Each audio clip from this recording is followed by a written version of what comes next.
موجودة. يلا يا شنب، يلا السلام عليكم، اطمنت على الراجل. يلا يلا استنى يا عم احمد. ماشي. طبعا متولي سعيد حماده حرام. متولي سعيد راح لبيت عم احمد، تمام، عشان يطمن شنب، اللي هو شنب الكويتي، تمام. بعد ما الناس يعني كلها اغلبيتهم بتوع الرياكتات بقى فتحوا لايفات، تمام، وهاجموا طبعا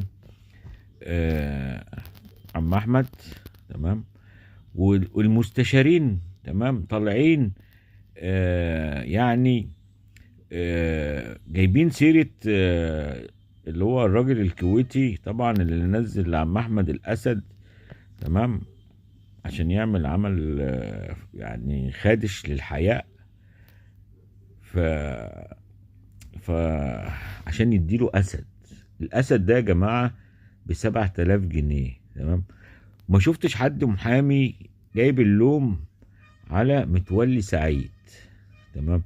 يعني متولي سعيد كان قاعد معاه على الجست، تمام، بيقول له يلا يا عم احمد، يلا يا عم احمد. كان واقف ورا كرسي، تمام، وبيعمل يعني عمل غير لائق، كان ماسك مكنة الحلاقة، تمام. وطلعوا يبرروا الموضوع ده باختصار، يعني يبرروا الموضوع ده للناس اللي بيقولوا بيحلق شعر راسه، شعر دقنه، تمام. طب هو ايده كانت نازله لتحت، تمام.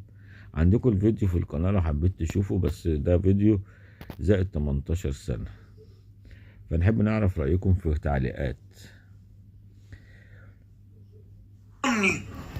موجودة.